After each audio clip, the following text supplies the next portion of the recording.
Hey, what if I told you that trying harder to fall asleep at night might be the reason why you can't, and that spending more time in bed is actually counterproductive to helping you fall asleep and stay asleep throughout the night? I'm Dr. Maria Guzman. I'm a triple board certified sleep medicine physician and founder of Dream Life Medicine and Wellness, where I help you improve your sleep through a holistic mind-body approach. Today, I want to talk about the signals that control sleep and how you can work with them to optimize and consolidate your sleep so that you can fall asleep more easily, stay asleep longer, and wake up feeling more refreshed. There are two systems that control sleep. The first is your sleep drive or sleep pressure. It starts to build the moment you wake up, and it builds over the course of the day. And we want to use that to our advantage because when we get to bedtime, we want to be as sleepy as possible. That's the sleep drive. Well, how can we build that? We avoid caffeine later in the evening. We avoid taking naps because as soon as we nap, that pressure goes down. We start to clear those signals that induce sleep in the evening. Think of it like charging a battery over the course of the day. You want to make sure it's fully charged at the end of the day so that it can start to power down most effectively. The second is our biologic clock or our circadian rhythm. That's our 24-hour internal clock that's actually a little bit longer than 24 hours. If we didn't have consistent time givers, which we'll talk about, we wouldn't fall asleep at the same time every night. We would actually fall asleep later and later every night if we didn't have these signals that keep us aligned with the daylight. So those are the moment that we get light into our eyes in the morning, the timing of our meals, the timing of our movement, physical activity, the timing of social connections like work and play and things that we do socially. Our brain responds to these time-giving external cues to remind us and keep us entrained with the fact that we wake up when the sun comes out and we fall asleep later in the evening as the sun goes down and into darkness. There are a couple of examples we can give to highlight why it's so important to only be in bed when you're sleepy or when you're sleeping. If I were to tell you to go to bed at 6 p.m. tonight and I want you to sleep until noon tomorrow, how long do you think it would take you to fall asleep? Probably pretty long. And you probably wouldn't be asleep that whole time. On the other hand, if I told you, I want you to wait until 2 in the morning, then go to bed, and I want you to get out of bed at 6 a.m. no matter what, how long do you think it would take you to fall asleep? You'd probably be very sleepy by 2 a.m., I presume. And if you're consistently waking up at 6 no matter what, that's only a 4-hour window of sleep. And by the way, I'm not recommending you do that. That is not medical advice. Sleep deprivation can be quite harmful.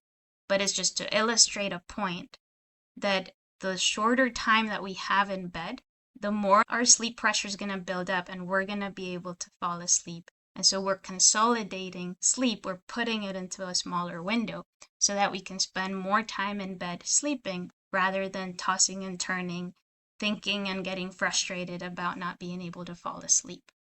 There are certain rules around brief behavioral interventions for insomnia, and it's very actionable tools that you can do to start to reassociate the bed with sleep, meaning make it easier for you to get into bed and actually allow that natural sleep to come.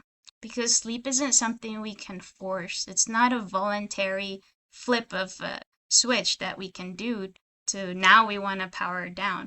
We have to allow time for the alertness, the hyperarousal, the wakefulness state to calm down so that the sleep drive can actually act and we can actually fall asleep. Today, I want to give you 3 tips that you can start to implement tonight to make it easier for you to fall asleep, stay asleep throughout the night, and hopefully wake up feeling more refreshed. I do want to add that this doesn't replace a sleep medicine consultation. When you're waking up feeling unrefreshed, you're sleepy during the day, you're falling asleep unintentionally, and maybe you're getting enough hours of sleep, we want to have a sleep medicine doctor evaluate what could be going on with your sleep physiology. There may be a sleep disorder that no matter how you implement these rules, it may not actually help if there's something in your sleep that's not allowing quality restorative sleep. And so ruling out sleep disorders is number one when you're having difficulty with your sleep.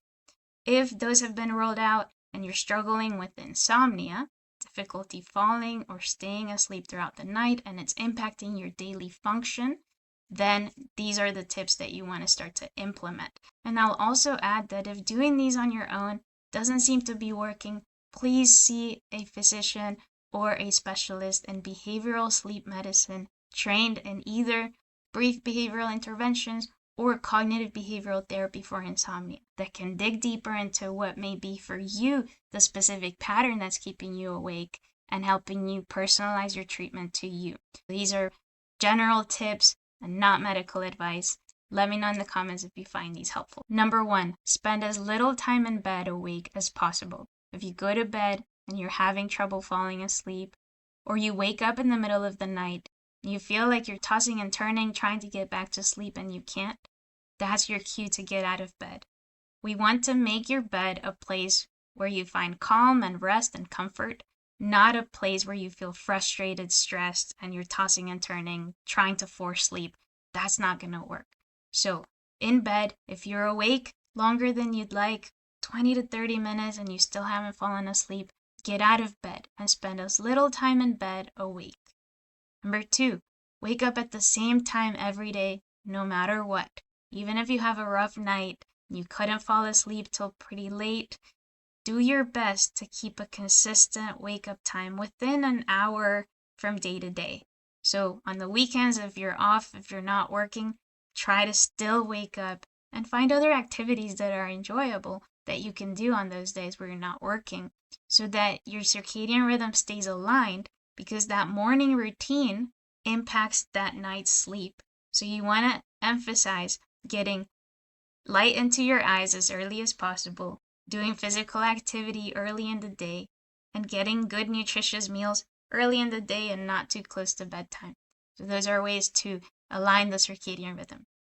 Number three, don't go to bed unless you're sleepy. If you go to bed at a certain time because you feel like that's when you need to go in order to get enough hours of sleep, you're really trying to force yourself to sleep or trying to voluntarily sleep, which is not necessarily how that sleep physiology works. Sleep is something we can allow to happen when we get out of the stress, fight or flight, arousal state, or overthinking, over-analyzing state in our brain. So how do we do that? We do calming activities outside of the bed that allow us to get sleepy. That could be reading a book, it could be doing a jigsaw puzzle or a crossword puzzle or something away from technology. And when you feel your eyelids start to get heavy, that's your signal to go to bed. And then repeat that cycle. If you can't fall asleep within 30 minutes or so, if you're fighting and starting to notice that you're tossing and turning, get out of bed and go back to tip number one. When you follow these tips, sleep becomes more consistent. Your brain relearns how to sleep naturally, and that insomnia, difficulty with sleep cycle starts to break. Now, what happens when we go to bed and that's where we start to overthink, overanalyze, overplan? We feel like the brain just won't shut off. That has a name, and it's called hyperarousal, and it's a huge part of insomnia. That hyperarousal is a state of wakefulness, a state where you feel like you can't turn down the mind, it's racing, you're thinking about 100 million things, and you're trying to problem solve, and that can be really frustrating because in that state, it's really impossible for your body to shift into that gear necessary for sleep. You want to practice calming activities, and it doesn't mean meditating. It doesn't mean breath work necessarily if that's not your thing. It could mean a stretch. It could mean tapping into your body and doing something that brings you out of your head and into your body. And if you want to learn more about this and explore these tools, join me at a free workshop that I hold every month. The next one is on May 20th at 3 p.m. Eastern. Find the link where you see it. Let me know if you're interested in attending and I can send it to you as well. I look forward to seeing you there. If you enjoyed this video, give it a like, subscribe, and let me know what other questions are coming up about your sleep.